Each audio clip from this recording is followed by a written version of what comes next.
அந்த காலத்துலேருந்து இந்த காலம் வரைக்கும் வீட்ல சொல்ற சேஃபஸ்ட் இன்வெஸ்ட்மென்ட் அப்படின்னு பார்த்தீங்கன்னா, அது கோல்டு தான். ஸோ, கோல்டு அப்படின்றது அப்போலாம் வாங்குனது ஃபிசிக்கல் கோல்டு தான். இப்ப நம்ம வாங்குறது டிஃப்ரெண்ட் வேஸே இருக்கு. ஸோ, இது நீங்க பார்த்தீங்கன்னா, ஆ ஃபிசிக்கலா நீங்க ஒரு செயினா வாங்குறீங்கன்னு வச்சுக்கோங்களேன், அத ஃபிசிக்கல் கோல்டுன்னு சொல்லுவோம். இதே நீங்க ஒரு ஆப்ல வாங்குனீங்கன்னா, டிஜிட்டல் கோல்டுன்னு சொல்லுவோம். இதே டிமேட்ல வாங்குனீங்கன்னா, கோல்டு இடிஎஃப்னு சொல்லுவோம். மியூச்சுவல் ஃபண்ட்ல வாங்குனா, கோல்டு மியூச்சுவல் ஃபண்டுன்னு சொல்லுவோம். ஸோ, அப்படி இந்த கரண்ட் சினாரியோல ரொம்ப எக்ஸல் ஆயிட்டு இருக்க மியூச்சுவல் ஃபண்ட் அப்படின்னு பார்த்தீங்கன்னா, இந்த கோல்டு, சில்வர் அதெல்லாம் நல்லாவே பெர்ஃபார்ம் பண்ணிட்டு இருக்கு. ஸோ, இன்னைக்கு அப்படிப்பட்ட ஒரு மியூச்சுவல் ஃபண்ட தான் நம்ம இன்னைக்கு எக்ஸ்ப்ளோர் பண்ண போறோம். ஸோ, நம்ம இன்னைக்கு எக்ஸ்ப்ளோர் பண்ணக்கூடிய மியூச்சுவல் ஃபண்ட் பார்த்தீங்கன்னா வந்து, எஸ்பிஐ கோல்டு டைரக்ட் பிளான் குரோத்த பத்தி தான் நம்ம இன்னைக்கு லேர்ன் பண்ண போறோம். வீடியோவ ஸ்கிப் பண்ணாம பாருங்க. மறக்காம சேனலையும் சப்ஸ்கிரைப் பண்ணிக்கோங்க. Welcome to Finology Tamil. இந்த மியூச்சுவல் ஃபண்ட் பத்தி எக்ஸ்ப்ளைன் பண்றதுக்கு முன்னாடி, ஸோ இது நம்ம அப்ராக்ஸிமேட்டா நமக்கு எவ்வளோ ஒரு வேல்யூ கிடைச்சிருக்கும் அப்படின்றத நான் உங்களுக்கு சொல்றேன். ஸோ இங்க பார்த்தீங்கன்னா, லாஸ்ட் 3 இயர்ஸ்ல மட்டுமே 36.78% ரிட்டர்ன் கிடைச்சிருக்கு. ஆனுவலைஸ்டு ரிட்டர்ன் சரியா? ஸோ நான் மாசம் மாசம் எஸ்ஐபின்னா என்னது? Systematic investment plan. ஸோ நான் மாசம் ஒரு 10,000ன்னு போடுறேன் சரியா? அதே 36% இத காட்டுறேன். 36%. ஸோ நான் எனக்கு ஒரு 10 வருஷம் இதே சேம் குரோத்லயே வந்து கோல்டு இருந்ததுன்னா, ஒரு 10 இயர்ஸ்ல பாருங்களேன். நம்ம டோட்டலா நம்ம வந்து 12,00,000 டெபாசிட் பண்ணியிருப்போம். நமக்கு ஏர்னிங்ஸ் மட்டுமே 1 crore கிட்ட 1.04 crores கிட்ட வரும். அதோட ஃபியூச்சர் வேல்யூ பார்த்தீங்கன்னா, 1.16 crores. இயர்ஸ் முடியல. ஸோ 5 இயர்ஸ் அப்படின்னு நம்ம பிளான் பண்ணிட்டோம்னா, அப்போ நீங்க 6,00,000 பே பண்ணியிருப்பீங்க. அதே 6,00,000 5 வருஷத்துல 10,00,000 ஆகுது. ஆனா 10 வருஷத்துல பார்த்தீங்கன்னா, 1 கோடி ஆகுது.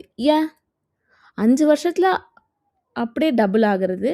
ஏன் 10 வருஷத்துல ஏன் அப்படியே 1 crore ரொம்ப ரீச் குடுக்குதுன்னு பார்த்தீங்கன்னா வந்து, இதுதான் வந்து பியூட்டி ஆஃப் காம்பவுண்டிங் அப்படின்னு சொல்லலாம்.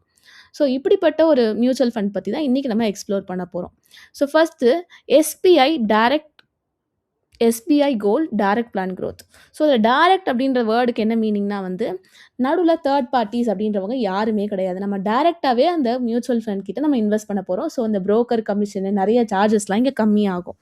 அண்ட் பிளான் குரோத் அப்படின்னா அதுக்கு என்ன அர்த்தம்னா வந்து, இப்போ நீங்கள் ஒரு 10,000 இன்வெஸ்ட் பண்ணுறீங்க. உங்களுக்கு ஒரு 1,000 உங்களுக்கு ஒரு ப்ராஃபிட் வருதுன்னு வச்சுக்கோங்களேன். Invested value 10,000. ஸோ உங்களோட ப்ராஃபிட் 1,000 இருக்குது. ஸோ டைரக்ட் இவங்களோட குரோத் அப்படின்னு அந்த அந்த வேர்ட் எதுக்கு மென்ஷன் பண்ணியிருக்காங்கன்னா, அவங்க வந்து நமக்கு வர ப்ராஃபிட்ட அகைன் நம்மளோட இன்வெஸ்ட்மெண்ட்ல சேர்த்து இன்னும் அதிகமான ப்ராஃபிட்ட ஏர்ன் பண்ணுவாங்க. ஃபார் எக்ஸாம்பிள் அதான் சொன்ன மாரி, அந்த ரூ. 1,000 ப்ராஃபிட்ல போடாம மறுபடியும் அத இன்வெஸ்ட்மென்ட்க்கு கொண்டு வந்துட்டு, உங்களோட இன்வெஸ்ட்மென்ட் வேல்யூவே 11,000 மாறிடும். ஸோ 10,000க்கு வந்த லாபத்துக்கே உங்களுக்கு ரூ. 1,000 வந்ததுன்னா, 11,000க்கு கண்டிப்பா ரூ. 1,100 எக்ஸ்ட்ரா தான் வரும். ஸோ இதுதான் காம்பவுண்டிங்கோட பியூட்டி. ஸோ அந்த மாரி உங்களோட வெல்த்த க்ரோ பண்றது தான் வந்து அப்படின்னு சொல்லுவாங்க. ஸோ உங்களுக்கு எப்பவுமே ப்ராஃபிட்ன்ற மறுபடியும் இன்வெஸ்ட் பண்ணிட்டே இருப்பாங்க. கமோடிட்டீஸ் பேஸ் பண்ண மியூச்சுவல் ஃபண்ட் இது. கமோடிட்டீஸ்னா என்னன்னு பார்த்தீங்கன்னா வந்து, ஸோ ஒரு இது ஸ்டீல் மட்டுமே பேஸ் பண்ணி இருக்கும். ஒரு குறிப்பிட்ட ஒரு குட்ஸ பேஸ் பண்ணி இருக்கிறது தான் கமோடிட்டீஸ். ஸோ அந்த கமோடிட்டி பார்த்தீங்கன்னா வந்து கோல்டு தான் அதோட கமோடிட்டி. ஸோ கோல்டு பிரைஸ் ஏறுச்சுன்னா இந்த மியூச்சுவல் ஃபண்ட் ஏறும். கோல்டு பிரைஸ் இறங்குச்சுன்னா இந்த மியூச்சுவல் ஃபண்ட் இறங்கும். ஸோ கோல்டைய தான் டிபெண்ட் பண்ணி இருக்கு. அண்ட் இது ஆப்வியஸா இது ரிஸ்க் வந்து ரொம்ப அதிகம். எங்க வந்து நமக்கு ப்ராஃபிட், ரிட்டர்ன்ஸ் அதிகமா இருக்கோ, அந்த இடத்துல ரிஸ்க் ரொம்ப அதிகமா தான் இருக்கும். ஃபார் எக்ஸாம்பிள் இங்க பார்த்தீங்கன்னா வந்து லாஸ்ட் 1 மந்த்ல மட்டுமே 10% குடுத்துருக்காங்க. சரியா? லாஸ்ட் 1 மந்த்ல 10% அப்படின்னா, நீங்க ஒரு 1,00,000 ஒரு மாசம் முன்னாடி நீங்க போட்டிருந்தீங்கன்னா, உங்களுக்கு ரூ. 10,000 வந்திருக்கும் எக்ஸ்ட்ரா. ஸோ ரூ. 1,10,000 உங்களோட ஓவரால் ஏர்னிங்ஸா இருக்கும். ஸோ அதுதான். ஸோ லாஸ்ட் 6 மந்த்ல இப்ப நம்ம நல்லாவே கோல்டு பெர்ஃபார்ம் பண்ணிட்டு இருக்கு. 50% எப்பா! ஸோ அப்படியே டபுள் அதுல அப்படியே பாதி வேல்யூ நமக்கு எக்ஸ்ட்ரா வரப்போகுது. அதே 1,00,000 பண்ணியிருந்தா எனக்கு 1,50,000 கிடைச்சிருக்கும். அண்ட் லாஸ்ட் 1 இயர்ல பார்த்தீங்கன்னா 75% எப்பா! ஸோ கோல்டு பிச்சிட்டு அடிக்குது. It's because of so many politics happening here அவ்வளோதான். ஸோ பையர்ஸ் அதிகமாயிருக்காங்க. இப்போ எல்லாரும் ஸ்டாக்ஸ் வாங்குறத விட்டுட்டு எஃப்ஐ, டிஐலாம் வந்து கோல்டு அந்த மாரிலாம் வாங்க ஆரம்பிக்கிறதுனால இதோட பிரைஸ் பீக்ல தொடுது. அண்ட் லாஸ்ட் 3 இயர்ஸ்ல பார்த்தீங்கன்னா 36.78%. லாஸ்ட் 5 இயர்ஸ்ல 25%. ஓவரால்ல பார்த்தீங்கன்னா 11%. அண்ட் இவங்க ஸ்டார்ட் பண்ணது 2021ல தான். சாரி 20 2013ல ஆரம்பிச்சிருக்காங்க. ஸோ அப்பத்துலருந்து வருஷம் வருஷம் 11.78% ரிட்டர்ன் குடுத்துட்டுருக்காங்க. இவங்களோட என்ஐவி பிரைஸ் அப்படின்னு பார்த்தீங்கன்னா, என்ஐவினா என்னதுன்னா, அதோட ஒரு இது மதிப்பு அப்படின்னு அர்த்தம். மியூச்சுவல் ஃபண்ட்ல இருக்க பியூட்டி என்னதுன்னா வந்து, நம்ம இப்ப கிராமுக்கு 8,000ன்னு சாரி இப்ப 8,000 கிடையாது. இப்ப கிராமுக்கு 14,000. ஸோ கிராமுக்கு 14,000னா நம்ம ஒரு கடைக்கு போனோம்னா 14,000 குடுத்து தான் என்னால 1 கிராம் வாங்க முடியும். ஆனா இந்த மியூச்சுவல் ஃபண்ட் பொறுத்தவரைக்கும் நீங்க இருக்கறதுலயே மினிமமா அவங்க என்னென்ன என்னென்ன நிர்ணயிச்சிருக்காங்களோ அத பண்ணலாம். இங்க மினிமம் சிப் அமௌண்ட்ன்னு பார்த்தீங்கன்னா ₹500.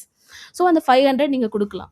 ஸோ அப்படி பண்ணச்சுல உங்களோட ஒரு ஸ்டாக் மதிப்பு எவ்வளோ அப்படின்னு பார்த்தீங்கன்னா, அதான் என்ஏவி. மதிப்பு வந்து ரூ. 46 சரியா? அண்ட் இவங்களோட மினிமம் சிப் அமௌண்ட்ன்னு பார்த்தீங்கன்னா ₹500. இவங்களோட ஃபண்ட் சைஸ்ன்னு பார்த்தீங்கன்னா வந்து 10,774 கோடி. அண்ட் எங்களோட எக்ஸ்பென்ஸ் ரேஷியோன்னு பார்த்தீங்கன்னா 0.24. நெறையா பேருக்கு தெரியறதில்ல. இந்த எக்ஸ்பென்ஸ் ரேஷியோலாம் என்ன? எக்ஸிட் லோட்னா என்ன? அப்படின்றதெல்லாம் தெரியாமலே மியூச்சுவல் ஃபண்ட்ல வந்துர்றோம். ஸோ எக்ஸ்பென்ஸ் ரேஷியோனா என்னதுன்னா, நம்ம வந்து தேர்ட் பார்ட்டில நம்ம பி டிபெண்ட் பண்ணல. பட் ஆனா டைரக்ட்டா தான் நம்ம குடுக்குறோம். ஆனா அத மேனேஜ் பண்ற ஃபண்ட் மேனேஜர்ஸ்ன்னு இருக்காங்கல்ல, அவங்களுக்கு ஒரு ஃபீஸ் மாரி போறது தான் இந்த எக்ஸ்பென்ஸ் ரேஷியோ. ஸோ நம்ம இன்வெஸ்ட் பண்ணிட்டு வர ரிட்டர்ன்ஸ்ல 0.24% அவங்களுக்கு குடுக்கணும். அதுதான் எக்ஸ்பென்ஸ் ரேஷியோ.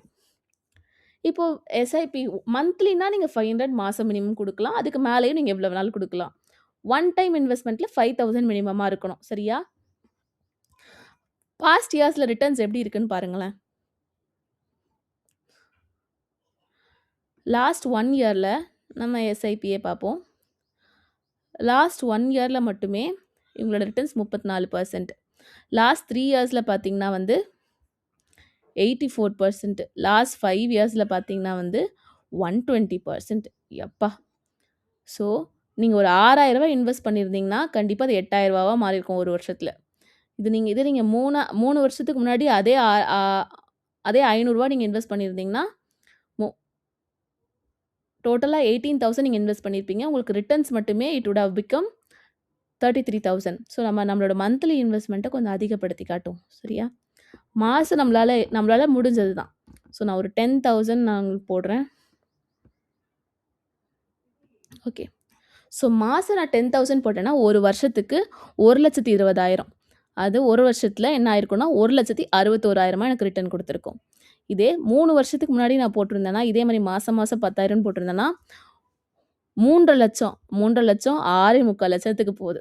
அதே 5 வருஷத்துக்கு முன்னாடினா 6,00,000 இன்வெஸ்ட் பண்ணி அப்படியே டபுள் 13 லேக்ஸ் டபுள விட அதிகமாவே எனக்கு கிடைச்சிருக்கு. 120% ரிட்டர்ன். இதுதான் இதோட பியூட்டியே. அண்ட் இவங்களோட ஹோல்டிங்ஸ்ன்னு பார்த்தீங்கன்னா, இது வந்து கமோடிட்டி பேஸ்ட் அப்படின்றதுனால வெறும் கோல்ட மட்டும் தான் இது இது டிபெண்ட் ஆகியிருக்கும். And equity, dept, cash split பார்த்தீங்கன்னா, இது ஈக்விட்டி இருக்காது. கமோடிட்டீஸ் அப்படின்றதுனால ஃபுல்லாவே கோல்டு அண்ட் கொஞ்சம் கேஷ் வச்சிருக்காங்க 1.27%. எதுக்கு இந்த கேஷ் வச்சிருப்பாங்கன்னா, மார்க்கெட் ஃபால் ஆகுற டைம்ல இன்னும் கொஞ்சம் அந்த கேஷ இன்வெஸ்ட் பண்ணி, இன்னும் உங்களுக்கு அதிக லாபத்த கொண்டு வந்து குடுக்கறதுக்காக cash. And advance ratios. So இதுதான் மோஸ்ட் இம்பார்ட்டன்ட் டாபிக். நமக்கு பேசிக்கா தெரிய வேண்டியது. ஸோ இது வந்து டாப் 5ல 100%, டாப் 20ல 100%ல இருக்கு. அண்ட் பிஇ ரேஷியோ, பிபி ரேஷியோனா இதில அப்ளிகபிள் இல்லன்னு போட்டிருக்கு. வை? பிகாஸ்னா இவங்க இது கமோடிட்டி பேஸ் பண்ணது. சரியா? இது மத்தபடி ஆல்ஃபா, பீட்டா, ஷார்ப், சார்ட்டினோ ரேஷியோஸ்லாம் குடுத்துருக்காங்க.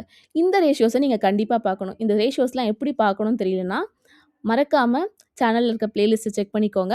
இந்த ரேஷியோஸ்லாம் எப்படி பார்க்கணும்? ஃபார் எக்ஸாம்பிள் இப்போ ஒரு பிபி ரேஷியோன்னு வச்சுக்கோங்களேன். 21 பாயிண்ட்ஸ்க்கு மேல இருந்ததுனாலே, அது ஒரு நல்ல பிபி ரேஷியோ. ஸோ நீங்க அந்த மியூச்சுவல் ஃபண்ட்ல போகலாம் அப்படின்னு நான் சொல்லுவேன். த சேம் வே இது எல்லாத்துக்குமே ஒரு த்ரெஷ்ஹோல்ட் வேல்யூஸ் இருக்கும். உங்களுக்கு தெரியலன்னா, நீங்க அதையும் மறக்காம செக் பண்ணி பார்த்துக்கோங்க.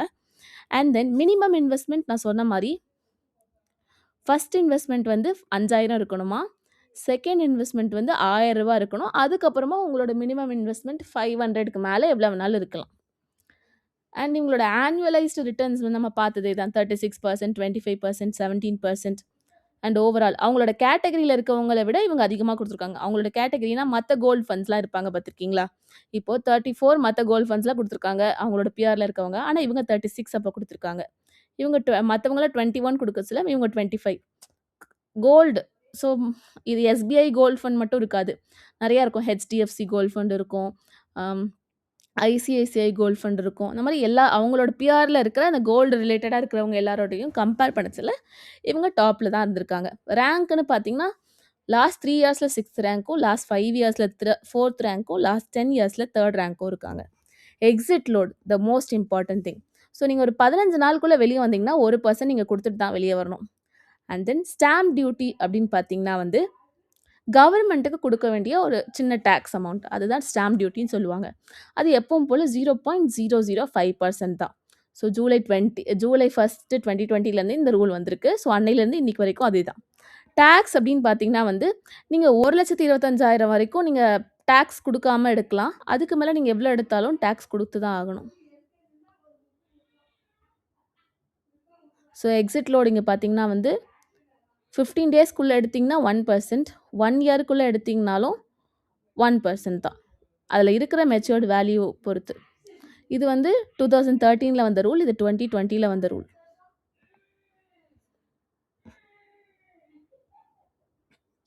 அண்ட் இவங்களோட ஃபண்ட் மேனேஜர்ஸ் டீட்டெயில்ஸும் கொடுத்துருப்பாங்க. யார் இந்த ஃபண்டை மேனேஜ் பண்ணுறா, அவங்களோட குவாலிஃபிகேஷன் என்னது, அவங்க வேறு என்ன மாதிரி ஃபண்ட்ஸ்லாம் மேனேஜ் பண்ணிகிட்டு இருக்காங்க அப்படின்றது தான் கொடுத்துருப்பாங்க. ஸோ இது ஒருத்தரோடது, இது அடுத்த செகண்ட் பர்சனோடது. அவங்க மேனேஜ் பண்ணுற மற்ற ஃபண்ட்ஸையும் இவங்க கீழே கொடுத்துருக்காங்க. ஸோ இந்த ஃபண்ட் எப்போ ஸ்டார்ட் ஆச்சு, யாரால ஸ்டார்ட் ஆச்சு, எப்படி அவங்களோட அசெட் வந்து எவ்வளோ இருந்தது, அப்போது அவங்க ஆரம்பிக்கச்சில எப்படி இருந்ததுன்னா வந்து 12,56,70,70 கோடி. ஓகேவா? ஸோ அவங்களோட கரண்ட் இது வந்து இவ்வளோ இருக்குது, அவங்க எப்படி ஸ்டார்ட் பண்ணாங்க அப்படின்றத பற்றி டீட்டெயில்டாக கொடுத்துருக்காங்க.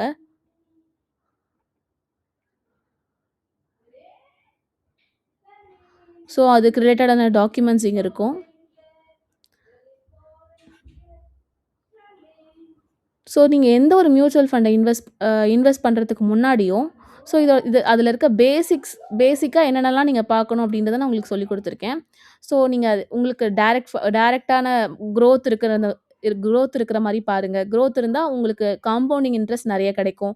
இது டைரக்ட் அப்படின்றது பார்த்தீங்கன்னா வந்து அதர் புரோக்கர் சார்ஜஸ்லாம் அங்கே கம்மியாக இருக்கும். அவங்களோட பாஸ்ட் பர்ஃபார்மன்ஸ் பாருங்கள். இது வந்து ஒரு ப்ரொமோஷனுக்கான வீடியோலாம் இல்லை, ஜஸ்ட் லேர்னிங் திங்ஸ் டுகெதர், அவ்வளோதான். ஸோ இப்போ கோல்டு ஆக்சுவலி நல்லாவே பெர்ஃபார்ம் பண்ணியிருக்காது, எல்லாருக்குமே தெரியும். ஸோ அதனால இது நல்லாவே பீக்கை டச் பண்ணியிருக்கு. லாஸ்ட் 1 இயர்லலாம் பார்த்தீங்கன்னா 75% மேலே வந்திருக்கு. ஸோ இதே மாதிரி ஃப்யூச்சரில் கோல்டை விட வேறு ஏதாவது மெட்டல் கூட நல்லாவே வரலாம், நல்லா பெர்ஃபார்ம் பண்ணலாம். ஸோ நம்ம அதில் ரிசர்ச் பண்ணி, ஸோ ரிசர்ச் பண்ண தெரியலையா, நீங்கள் ஒரு நல்ல ஒரு மியூச்சுவல் ஃபண்டில் இன்வெஸ்ட் பண்ணுறது நல்லது. ஸோ மியூச்சுவல் ஃபண்டில் ஃபண்ட் மேனேஜர்ஸ்க்கு ரிசர்ச் பண்ணி அவங்க வச்சுருப்பாங்க. ஸோ நெக்ஸ்ட்டு எந்த ஒரு கமோடிட்டி நல்லா எக்ஸல் பண்ண போகுது, பெர்ஃபார்ம் பண்ண போகுதுன்னு அப்படின்றது அவங்களுக்கு நல்லாவே தெரிஞ்சிருக்கும். ஸோ அவங்க கரெக்டான நம்மளோட பணத்தை கொண்டு போய் கரெக்டாக இன்வெஸ்ட் பண்ணுவாங்க. ஸோ நீங்கள் உங்களுக்கு இன்வெஸ்டிங் ஜேர்னியில் நீங்கள் பிகினராக இருந்தீங்கன்னா தாராளமாக உங்களோட மியூச்சுவல் ஃபண்ட் ஜேர்னியை ஸ்டார்ட் பண்ணிடலாம். அதுக்கப்புறமா நீங்கள் ஸ்டாக்ஸு, ஆப்ஷன் ட்ரேடிங் அப்படின்னு சொல்லிட்டு நீங்கள் போகலாம். இந்த வீடியோ உங்களுக்கு பிடிச்சிருந்தா மறக்காம சேனலை சப்ஸ்கிரைப் பண்ணிக்கோங்க அண்ட் வீடியோக்கு ஒரு சின்ன லைக்கும் போட்டுருங்க. உங்களுக்கு ஏதாவது டவுட்ஸ் இருந்தால் மறக்காமல் கமெண்ட் செக்ஷனில் சொல்லிவிடுங்க.